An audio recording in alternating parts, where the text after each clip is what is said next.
Nityananda. My name is Sri Shapriya. My name is Mahi Shapriya. And we are live from Nityananda Peetham, Bangalore, Ginam. And we'll continue our sharing to the world. So, last Sunday, Swamiji shared a very powerful cognition as part of continuation for all Inner Awakening graduates and Mahasadashvagam graduates. So it's like a regular class for us every Sunday. Yes. And Swamiji reveals beautiful, powerful cognition. So this time, Swamiji beautifully described that to be with the flow of the master is the biology of the master, guru-disciple relationship. Yes. So as we have been talking about in previous videos, Swamiji has revealed the physics of the guru-disciple relationship, the chemistry part, and now he's talking of the biology part. So first principle was opening up to the master.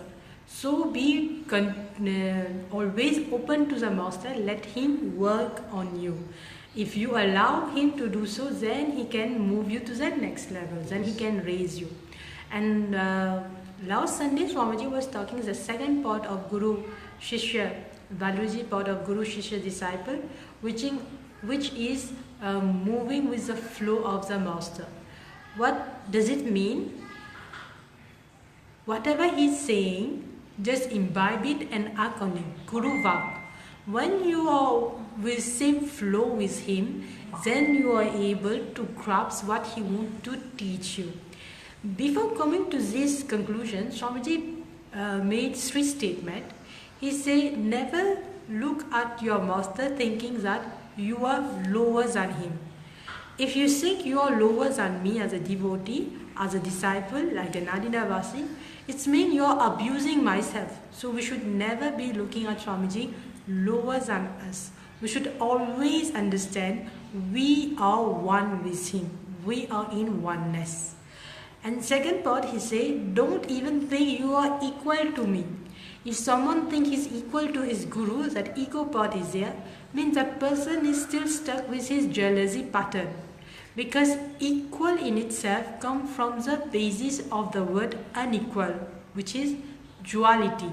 Equal, unequal. This is a comparison. So, you can't be with the master if you're still in duality, dual. You believe in two things. No. So oneness is difficult to be created in such a space. The third part is, if you think you are superior than your master, then be very clear, you're a stupid fellow. Why? Because your master is here to teach you the word.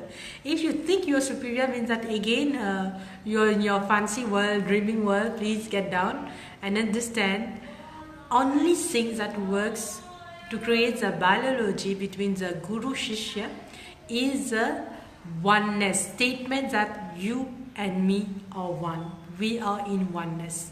No lowering, no upper, no equality. It's only Advait. Yes. So Swamiji started the satsang saying, explaining what is oneness, how to be in oneness with the master. And then he explained that there should be no lower, upper or superior.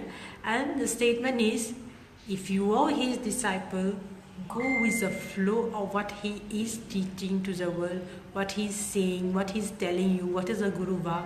Just follow it, you will get the click, you will understand what he wants to share, you understand the cognition that he wants to bring in you, and of course you will have breakthrough. So in further satsang, Swamiji will explore more. He said there's yet more to be said about the biology part of the Guru and Shishya disciple. So like our spiritual master is the avatar in himself, Paramahamsa Nityananda Swami.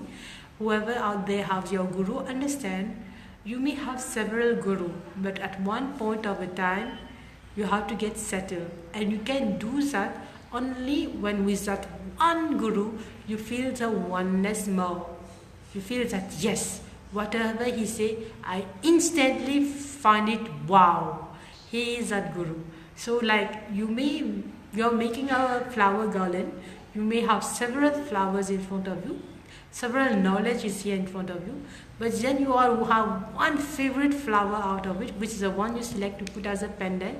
That's your guru. Have the connection, be in oneness with him, go to the extreme. So that's our message. You want to add anything? Yes, like being in Buffalo, we have been following Swamiji for a long time, and whenever Swamiji says something or revealing some new things, we have always follow and do it. Like there was unclutching, like completion. There was he has been talking on pattern, blind spot, when doing yoga in a specific way. When we had eating, what we should eat. Yeah, eating. Like I will give you an example. We may be vegetarian for quite a long time, but then we realized when Swamiji said don't eat cheese, it was like, oh, how we will do? Because if you see basically how we were living back to Mauritius, our weekly menu was quite the same. So I was a great fan of anything Italian dish. So pizza. Then after a few days there will be pastas. And then after a few days there will be lasagne. So like cheese was one of our main component in our food. We'll go for Chinese dishes. Like Shri Shipriya was a great fan of Chinese bowl, bullet. So we should have like bullet, soup and all. When you take the Chinese food, basically what you are using, you don't ever know. You read the contents in the box, whatever is written in the package, still you never know. Because there's so many artificial things. The soya sauce in itself is not natural. So what has been added to it, whatever sauces you get for Chinese food, it's still like, yes, the fruit, the vegetable all are there, but it's not in the natural state. If you take the noodle in itself, so many companies out there making noodle, all types of noodle, all flavors of noodle, but they are adding things to get people addicted to it. You can read on the net, there's so many information there. Now if you take any Italian dish, the base of it is normally the sauce, which is mainly tomato. So tomato and cheese. So why Swamiji asks us to drop cheese? For me at the start it was very difficult. But when I understand the context out of it, like you are buying cheese from supermarket. You don't know exactly in which conditions the cheese was created. It could be from France, from Switzerland, from Australia, whatever country. But we are not physically there to see how is the animal treated to make this cheese. If we say we are vegetarian and we are still supporting cruelty to animals to make out something, then it is not vegetarian. It's like very funny is we have so many people, they are big pet lovers. Wow, super. And then they have maybe Griffon, Rottweiler, wow, I don't know this type of dogs. There's so many, more than 100 kinds. But when you ask them, what is your favorite dish? They will tell you, grilled chicken. Then how can you be an animal lover and then when I tell you what you eat, it's grilled chicken. I eat it and my dog also. Wow. So what is this? It's purely like think what you are talking. Then you are not a pet lover. How can you discriminate? Oh, it's like in human, I love this person but I don't love this person. It's like this because at the end you are eating same things that you claim to be loving. So when somebody says stop eating cheese, and that's the main reason. And for the tomatoes, why? Because even in Ayurveda, if you will ask any Ayurvedic doctor, tomatoes is not even recommended as a diet. Why? Because it has got some substances which is not good for us. And today the way we are planting tomatoes with lots of herbicide, pesticide is becoming one of the most dangerous foods that you can eat. You can say yes, tomato has so many health benefits, but sorry, it could have it. This is modern dietitian telling you, but it's not even recommended in Ayurveda. And imagine you, Ayurveda knows all plants that exist on earth. It's something that written over 60 years ago. How can he miss tomatoes? This is to be thought. So many plants have been already talked about Ayurveda, which are yet to be discovered. So surely they can't miss out tomatoes for nothing. That's really a strong point, and that's one of the reason that Ayurveda tell you is that each food brings certain benefits to the doshas that we have in our body. But tomatoes doesn't bring any benefits to any dosha. So that's why it is not recommended to be eaten. And the next was when Swamiji said we shouldn't have any, yeast product. Then first thing was shock was, what about our morning bread? What we bring to work? You know, even in school, we were all having only our bread. That's the main thing we eat in the morning. Then it came to me that yes, yeast also include microorganisms. So how can I claim to be a veg when I'm okay to eat something which I can't see? Like I know many vegetarians, they are okay to have a cake with eggs because they don't see the eggs, they can eat pastry. This is their way. But as a vegetarian, we are very clear we should be eating only vegetarian. So even if I know the microorganisms, that yeast is made up of the microorganism, so it's not veg. So it's simple, I just drop it. So being from the background of Mauritius, where the main food is mainly is influenced by Chinese, French cuisine, Italian nowadays, it was very difficult to leave that lifestyle. But when the right context is shown to us by Swamiji, the Guru Vak, then we can understand, yes, why he is saying this thing. If you say you are veg, then be integrated to it and do it clearly.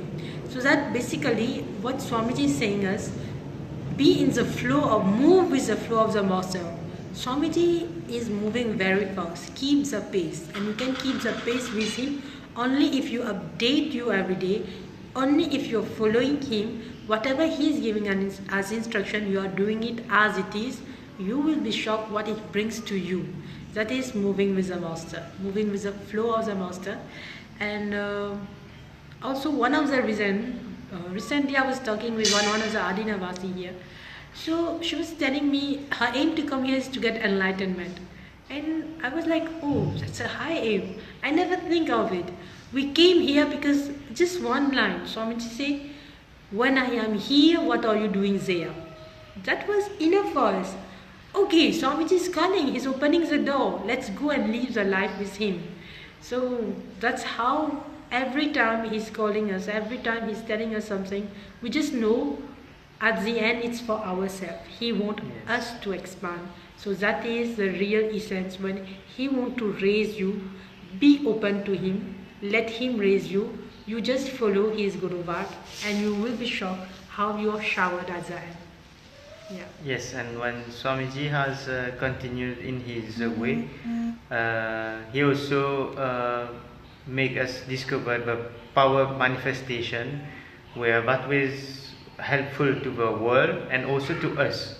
When so we have been always with the flow of master, and everything that Swamiji has been revealing, we have been imbibing it in our life, in our day-to-day routine, and this has been very, very helpful in every aspect of our life. So this is about the video we wanted to share, and keep tuning in. If you like our videos, do let us know, and more to come. Thank you. Janandam. Janandam.